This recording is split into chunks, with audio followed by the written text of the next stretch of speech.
today we're in Los Angeles. Hey. If you guys been following the Instagram, we are kind of doing our first kind of podcast trip, I guess you could say. Getting some fire guest episodes this trip. But of course, we just got in today and we wanted to hop on the mic and rip on an episode. Hey. So what are we talking about today? We are breaking down a national wine brand shoot that Ed and I were a part of. Mm-hmm. 50K budget. 50K We're about budget. to break it down, the deliverables, how many people were involved, the timeline, all the things. Mm-hmm. We're going to go story time though, because I want to share the full experience of what it was like. Yeah, we're about to get real. Some of the funny stuff that happened on set. And the whole purpose, I think, is if you're listening to this wondering, $50,000 budget, what does that even look like? How do you get to that point? What are some of the things that happen on set, etiquette, etc., all the things. We're going to go into it. So let's roll intro music.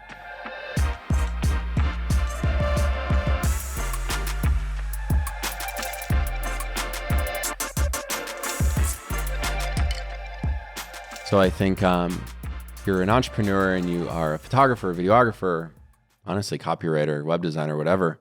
I've just found myself becoming obsessed with working with brands in the food and beverage space. Mm-hmm. And that's kind of why we're going to be talking about this wine brand. Yeah. Which I don't know about you guys, but my favorite type of wine is a nice little Pinot Noir. You know what I'm saying? Say. Honestly, I don't even drink that much wine. What? Honestly, I don't. I wish I could rip on this and have How about something Christine? to say. She likes it. Yeah, she likes it. She likes Prosecco. Hey, Is that a wine? that's a good one. Yeah. Dude, I'm the worst. I was just actually in the Prosecco region like 6 months ago. We had a little baby moon there. But yeah, I kind of want to break down with Ed. Hold on. Let me just mention though that this What? wine brand though that Yeah. you're talking about, I think we're just gonna like leave names and stuff out of it for now, just to keep it obviously it's client work. But it's in Costco. Yeah. It's one of their best-selling wines. Yeah. Right. So I think just to get, I wanted to say that because No, it's good for context. Paul probably going to be like try to be humble on this, but this was one of a bigger project that I've personally been a part of, which I thought it was a crazy good learning experience for me, seeing Paul assemble a team, produce this, shoot it. And I learned a lot. And my only hope is that through this podcast episode today, you can learn a bit of what we went through and Paul's experience. Yeah. I think what's fun too is this was one of our first big projects together. Yeah. So it was cool working with you on it. But I also just want to break down the timeline of events because this is a client that reached out to me after seeing beverage work that I'd actually done with Pepsi 8, 9, 10 years ago. That was on my portfolio and was kind of hidden. And this beverage group reached out to me and they represent 20 plus wine and spirit brands. And they said, hey, we noticed you do product lifestyle content. What would it look like for you to shoot a campaign for a wine brand? And I'm like, oh, this is going to be awesome. Mm-hmm. So I'm going to pull up my notes here in a second. But what's awesome is I called Ed and I'm like, dude, you want to shoot for a wine brand? You're like, bet. Dude, honestly, I just love being up for new challenges. And I have done some kind of food and bev stuff before, but not to this scale. This is definitely was the first time where I was like, oh, there's just like a bigger budget.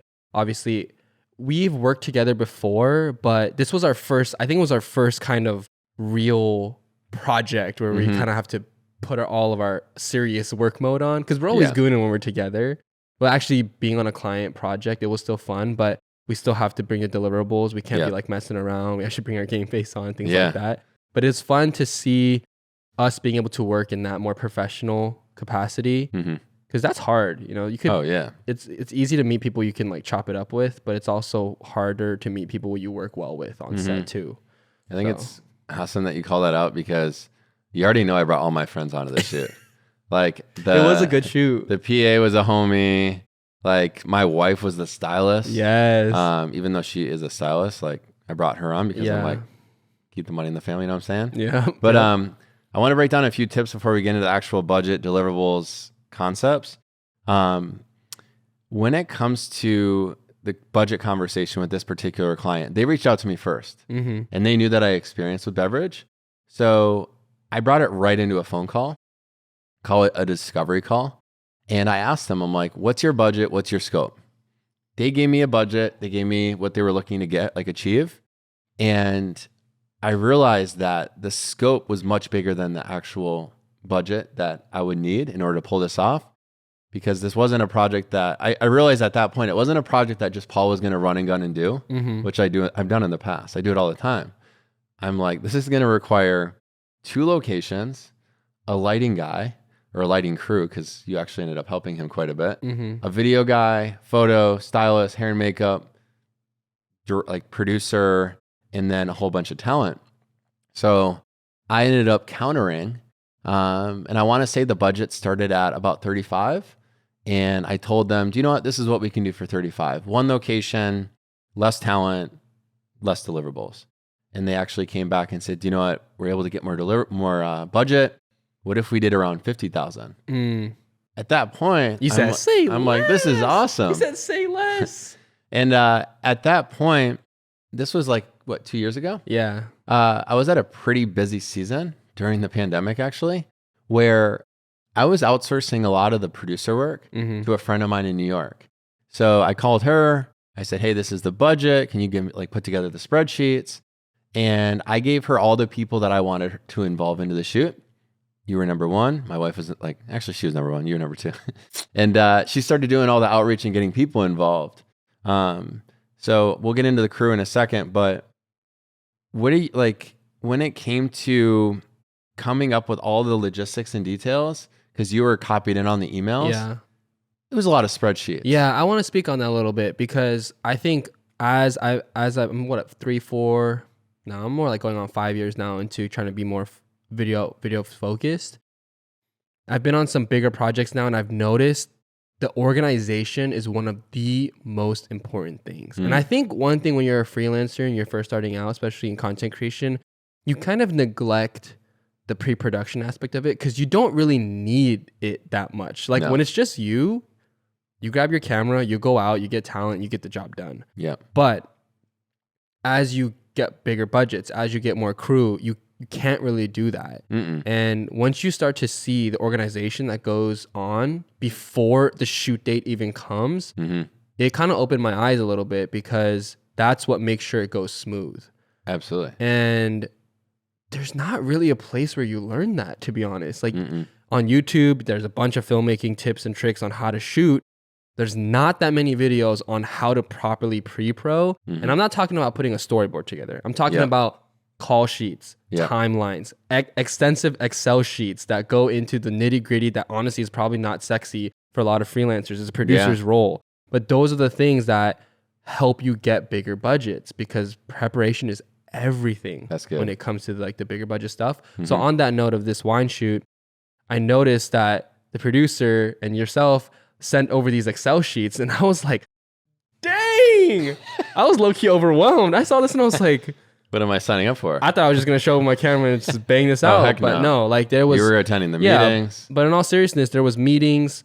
There was meetings on the shoot, how it's going to go. There was a timeline. There was call sheets for every role too. It's not just the big, the people who are shooting and stuff. It's everything. Talent, stylist, PA, anything, locations. It's all color coordinated. Like what's important, what needs attention. It's a running doc where people are constantly adding things to it over a span of a couple of weeks. Master spreadsheet. Yeah. So not to overwhelm anyone who's listening, I'm just trying to make it a point saying, if you haven't quite gone down that route yet, you should probably start looking at how you can get better in that arena, because that is what the big productions are doing. For sure. Like very extensive Excel sheets, spreadsheets to make sure that the whole project's organized. Yeah. I think it took me kind of shadowing a producer years ago at an agency to realize how to stay organized and how to really crush the client experience. Communication's the number one thing. Like when they initially reached out, I made sure to respond within 24 hours. So right away, they were like, awesome. Like he's already gotten back to us. Got him on a call, made sure that I was very clear about expectations and how I work. They loved that because they said that previous production companies were all over the place. Yeah. They loved that they were invited to internal pre-pro meetings. Strange enough, they didn't even show up on set because it was so dialed in from start to finish. But I just want to, before we get into the breakdown of deliverables and budget, there was a lot of back and forth emails with them though. And I think that's something that most people don't know Listen, when it's just me shooting for a client, or if you have a client that's hiring you and you're doing a shoot at your house, it's maybe like 10 emails back and forth and like a Zoom call. Bigger budget means more communication, which means you almost need to block off a whole lot of time on the front end and back end for the back and forth. Because I remember there was about 50 emails before the shootout even happened, not including like the emails with the talent agencies and stuff. So going into it, it was a lot of pre-pro work behind the scenes in order to set the stage for the day of. So when people showed up on the day of, it seemed super sharp. Yeah. Because of all the work that we had put into it. Yeah. Should we get into the... Yeah, let's go into the budget. So Paul is about to share essentially, because that was a huge curiosity that I had when people would say, we have a $50,000 budget, $75,000, $100,000. It's like, okay, like when you listen to that at certain levels, you're like, I charge $2,000 for my projects. Like, where does $50,000 go? Like that's like, when I remember like 2-3 years ago, if I heard you tell me like, oh yeah, I landed a project for 50,000, I would be like, that's a life-changing money because I was trying to land these projects that were $2,000, $1,000 even, whatever, right? And so I think it's very insightful to hear how that money was allocated. And I think you're about to share right now the actual breakdown of where the money went for the 50,000. I think that's so good. One thing that comes to mind before we get into it is you almost have to be a self-agency sometimes depending on the budget size. You got to be a little bit more, you got to take yourself out of the equation and not think of yourself as like a one-man band. You have to think about it like, if I was a team, if I was an agency, how would I charge this? Exactly. And so I think that's a good insight. For freelancers that are listening, how the heck do you find your team? Because like for me, I'll be honest, I'm never saying I'm a production agency. You're hiring Paul, whether it's I'm a producer, whether I'm the photographer, videographer, whatever. I want to hear your thoughts on this. Like when you've done shoots and you've gathered people, even Jeannie, who's showing up tomorrow to help shoot photos. How do you find those people? Because that's how I was able to come up with the budget, because I knew the rates. Does that make sense? Yeah, I think it's a really good question because I think typically there's so many different routes to do things, right? I mean, by no means are we saying this is the way you should do everything. It's not like a one size fits all. It's not a one size fits all. This is just how Paul did it. This is how I do it. But me personally, I'm looking at who I work well with and who I feel like would add to the team. And I don't look at just objectively filling every role because that's what it's supposed to be, right? Like, for example, every production has a producer, a stylist, hair and makeup. Like, there are some line items that you think should be on there. But I don't really approach projects that way. I approach it as like, these are the people that I think, these are the core team that I think I would need. And honestly, I'm kind of, like, if there's more money to be spread between less people, I'm down that route. I like that. Like, I'd rather pay the lead photographer more money than trying to squeeze in like 2 extra PAs and hair and makeup if we don't need it, or wardrobe. Like, I just pay my friend who usually, like we talked about this, I'd rather just pay the person I'm hiring who's usually a friend just more money than trying to make a more elaborate crew unnecessarily. Now, there's a time and place for that, but I typically like to work with friends. Like you and I work together, or there's people I work with in the past that a lot of times it starts with a working relationship, then it turns into being friends. But regardless, I try to stay away from too many quote unquote industry standard things, because for sure it's just not like that anymore. At least not at the level that I guess I'm creating at. I think that's where we have similarities, because I brought you on because we had met. I mean, we met on the New York workshop, but then we went to Mexico together. And I'm like, full on. And that's when I became the co-host. Yeah, full on. Dude, that's a whole story for another podcast episode. But that was a vibe. I'm like, I get along with Ed. We have a lot of similar values. Every single person that I feel like is almost in my like circle, my community, are people that I've networked with. Corey Jenkins, he's been on the podcast before. He's almost on all my projects now as a videographer in Miami. Crushes. So how did I get there? I networked with people, made sure I understood their rates and also their expectations. And then whenever I get to work with my friends, it's such a good time.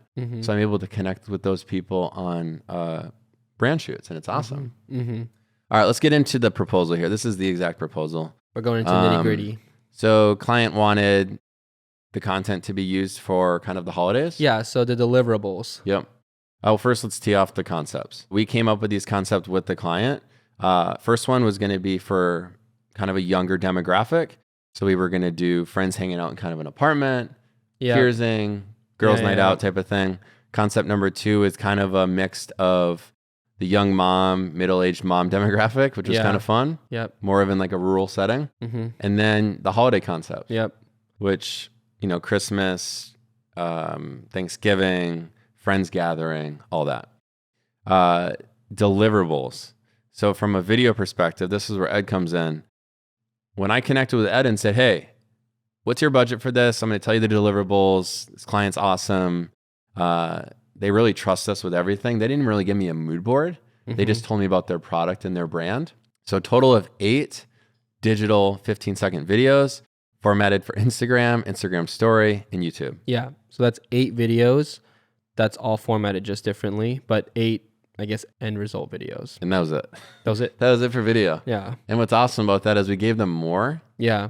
So we over-delivered. For sure. And I mean, I don't want to underestimate. It was a lot of footage between the 2 days. It was a 2-day shoot. I wanted to call that out too. 2 days means 2 locations. We had to rent 2 different pier spaces. 2 full days. And then for photos, it was 75 high-res digital images, and they were unique images. They wanted like a variety of widescreen and vertical because some were going to be used on web. Yeah. Let's talk about budget. This is kind of fun to look at now. So 2-day production. How I broke it down was staffing, rentals, kind of variable costs like props and wardrobe, talent, ops and admin, which I'll get to in a minute. That's kind of like an agency fee, even though I'm not an agency. Yeah. I had to spend so much time on the front end. On the admin, yeah. Contingency, usage and licensing, and then that was it. But for staffing, how we broke it down was $28,000. So that covered video, yourself for 2 days, myself for 2 days, a director, which kind of at that time it was more of a producer role. That was Ashley. Mm-hmm. A lighting tech, stylist, PA, hair and makeup. So our crew was, how many people was that? Is that like 1, 2, 6? 3, 4, 5, 6, 7. 7 people 7 people on staffing, which was 28,000. 28,000. Yeah. That's also 7 people just a part of our crew. Then there's the talent, and then luckily the client didn't feel it like they had to show up. Yep. And then shoot and rentals. This was based on a conversation we had before the shoot with the lighting guy. Mm-hmm. I'm like, hey Ed, what kind of like equipment do we need? What kind of lighting do we need? I didn't really need equipment because I just kind of run and gun with the 1DX in the Fuji X100V. Shout out Fuji X100V. But the rental / equipment was $3,300. Props and wardrobe, $3,000. The reason being is that they voiced that they wanted a lot of different props involved in the holiday content. Yeah. And also they wanted to make sure that we weren't just banking on the talent showing up with wardrobe that looked good, because they wanted stuff that was more evergreen. So $3,000 for that. Talent was $5,000. So for 5 models between the 2 days, $5,000. It's not bad at all. That's not bad at all. That's like a good rate. 500 a day per model, which is a good rate. Ops and admin was $2,500. That's an agency fee that I kind of added on just based on the amount of time that I was spending on the front end. Contingency. So I learned this by working with Ashley, who was the producer on this. Mm-hmm. She's New York based, and she said, listen, you should put 15 to 20% of the total project budget as a contingency, which means it's a cushion. And like if we ever go over the budget, we can kind of pull from that amount. Otherwise, we can reimburse the client. And then usage and licensing for 1 year usage, limited to social and web, $2,000. And to be honest, that was kind of from a conversation with the client where they're like, this is what we've done in the past, $2,000 for a year. Honestly, after a year, we'll probably re-up content with you. Yeah. So I wasn't going to get stuck on that. So all in all, it was $47,800. And then we actually ended up upselling them on more photos. Yeah, that's something important to note because the deliverables was 8 videos and 75 unique images, but we overshot. Typically, Paul, you like deliver more images, which we could talk about in another episode, but you upsold them on additional images to get closer to the 50,000, right? Totally. Yeah, we ended up upselling them on quite a few photos. Yeah. because I was shooting on my 1DX And the Fuji. and the Fuji. Yeah. And it was a whole lot of content. So we ended up landing on 50. And another thing that was kind of baked into the contingency was just like a food budget for the crew for 2 days. And like Nice. parking and stuff like that. Nice. So like with this shoot, I'm curious from you, because you obviously got to be a part of a few shoots during the last couple of years with me. You've been a part of like even shoots that size before. Do you prefer being like a part of shoots like that, or do you like the smaller crew size, maybe you and just the talent? I think I think I like a healthy mix of both, to be honest. I personally find I find it very inspirational, and I feel motivated when I come off working off a set with a lot of people, because there's just a lot of energy that's being shared, and there's nothing quite like celebrating with the crew after a successful day of shooting. It just feels like, oh dang, we just got that in the bag. That was super, super awesome. And it's just fun to be around that energy. But I still have a lot of fun just doing run and gun shoots with like one talent as well. Like I just recently did a shoot where we went on a hike and we had to get some like product content on a hike. It's just me and my camera and this talent. And I personally really enjoy that kind of stuff too. Obviously it's way less money, but this is where I think as a freelance creative, or just, this is not just applying to necessarily just photo video. It's anybody who's in the creative industry or offering any type of service. I guess you could call it like the cash grabs or like the one-off gigs. But I personally think if you can spend less mental energy and make obviously less money, but crank out more of those, in a way you might be putting in more man hours, but might be less stressed. Because there's been times where I've taken on a bigger project where like, yeah, it's maybe like one huge lump sum. But like the amount of stress and mental energy it took was way more than if I were to just take on like a bunch of smaller projects. For sure. So I think when you're trying to grow your business, you need to have a healthy mix of both. And I think where people struggle is they live in one of those. Like they'll only be stuck when like the one-off gigs, they're making like quick ones. And then obviously you burn out because you want to make some of the bigger ticket invoices. But then there's also people who are like, have only been in the production world so that they don't even know how to make money, because once it goes to like the run and gun stuff, they're like, I need a team, I need a crew. And they're like saying no to everything because they're like, I need a director, I need an AC, I need all these things, I need $3,000 rental budget. It's like, it doesn't work like that half the time when you're first starting out. So you just really need that healthy mix. But I guess to answer your question, I personally like both. And I think you need a healthy mix of both. I like that. To grow, to continue to grow as a creator. For sure. Yeah. I think it's cool because I always learn a lot when I'm with big crew, but I have tendency to enjoy more of run and gun. Dude, this man is a beast with the run and gun. Let me tell you a story. I think we talked about this one time on a long time episode ago, but we had a fitness shoot. We were crunched on time. Basically, like we're doing this like talking head bit. Long story short, the talking head part just took a lot longer than we had thought. Basically, we still needed B-roll to capture for like this basically like 40-minute course, and we have no B-roll yet. And we had like 1 hour, I think, at the location. I'm low-key tripping because Paul hired me for this shoot. I'm doing video. We have no time for B-roll. And I'm just like, how are we going to do this? And I'm like still trying to get the money shots. Paul just like flipped a switch. He went into like full overdrive run and gun mode. And he literally knocked out what I would say an average person would probably take them 4 hours to shoot a B-roll. He just banged out all the angles, all the versatility in like 45 minutes to an hour. And I just got to say that because you really look at versatility in shots. And that's where I think a lot of videographers and filmmakers especially sometimes get caught up, maybe where it's different from photographers. Because photographers, they are really looking at angles, composition, how can we make this look unique, how can we make this look different, whereas filmmakers, they're kind of looking at lighting, they're looking at diffusion, how the light's hitting. And so like they could, if they're not careful on a shoot, they could get caught up on one frame for like an hour because they're trying to get everything right, and then they're burning all the time they could be spending just like getting a not perfect but good shot, but getting maybe 7 more shots in the bag that are like different. You know, because they're so stuck on that one shot. And It's tough, man. That's so I funny. still get stuck in that when I shoot Yeah. some of my videos, but you're not like that. You're let's maximize. We have 30 minutes. Let's get as many different types of shots as possible within this 30 minutes.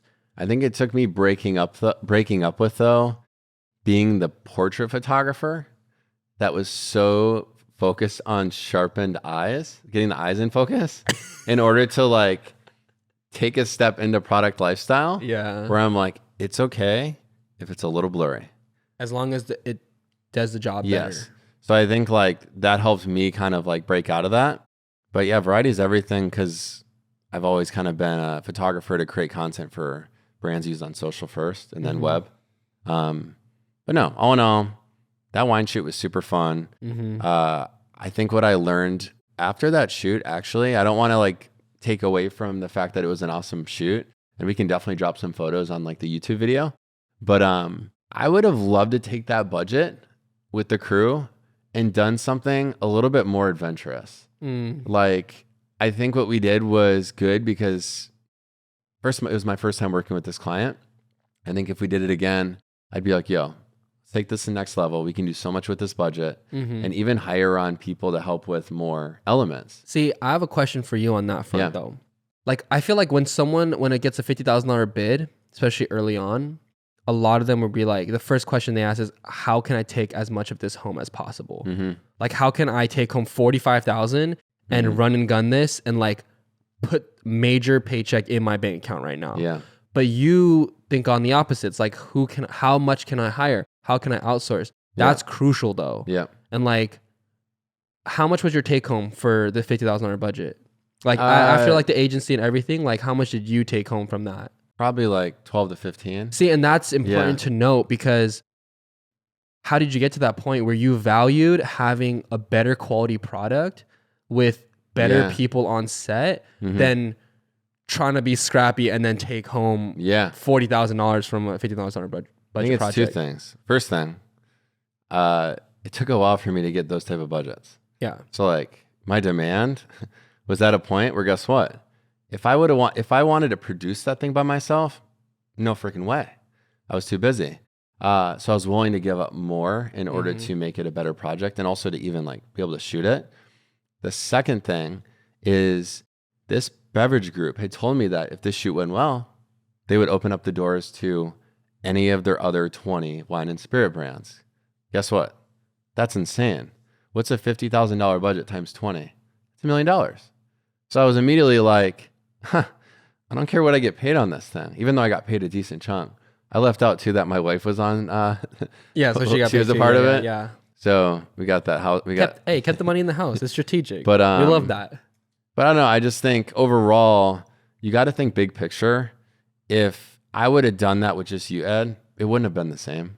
The stylist was helpful for like wiping the wine glasses so there wasn't weird lip stains. The PA, just being able to run things. Yep. Talent, getting good quality talent, not just like a buddy that you know, but getting good quality talent from an agency. Those are the kind of things that, you know, obviously bring up the invoice, but at the same time, just so much better of a shoot.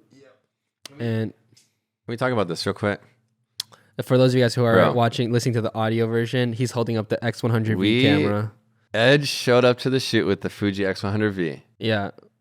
And I started shooting like flat lays with this thing in product shots. And maybe we'll put them together in like a reel or something. Yeah.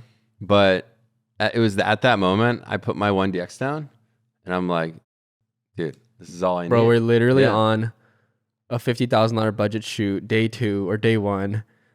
And I'm shooting on the X100V. I show like a couple like preview frames and Paul's like, bro. Yeah, that was it. Give me that thing. Literally spends the next 2 hours banging out the most fire campaign images on the X100V and leaves his 1DX like on the side, but to that point though, it's because the stylist, it's because the staging, it's because the lighting was good. And doesn't really matter what you point at it, like it would have looked good. When you invest into those things, everything else becomes much more smooth. Yeah. And it's a really big, not to get all deep here, but there's like a more big overarching lesson in that about your take home pay with the budget. I feel like when you're first starting out, it's so important to understand the importance of reinvesting into your business, right? Like when you get that $10,000 invoice, even if it's $3,000 or $2,000, right? Are you going to go buy that like pair of shoes you wanted now? Or are you going to buy like a light that you know could help your business? Or are you going to go buy that thing you've been wanting? Or are you going to buy a different lens that you know that will elevate your business? It's like understanding that running your business and making the money that you do, it's just how you grow your business. Because if you don't reinvest, you won't grow. Then you won't be able to get those bigger budget clients. I like that. Yeah. Before we wrap this one up, I want to touch on one thing that I left out. The client wasn't on set. So what we ended up doing was we sent them previews in a group chat, a group text message throughout the shoot to make sure that they were, you know, cool with everything that we were producing.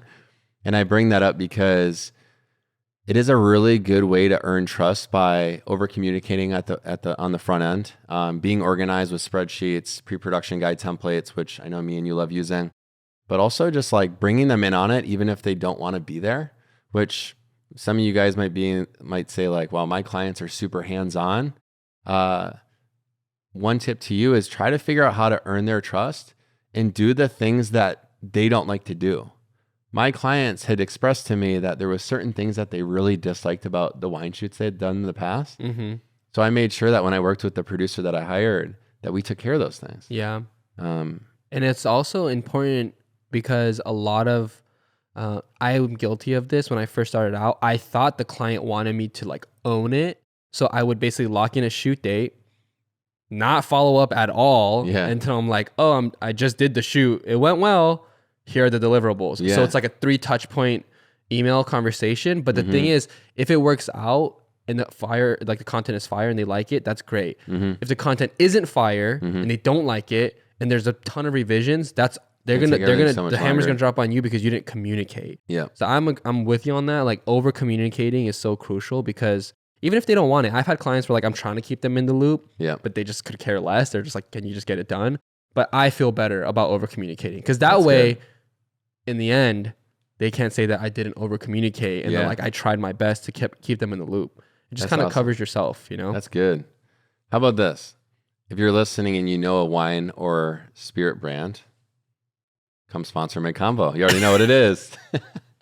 Not only will we plug you in some episodes if we're drinking the beverage, but also me and Ed would love to do a video at some point where we kind of capture from start to finish an entire campaign. I'm kind of kidding about the sponsorship in that, but I do think it would be extremely awesome.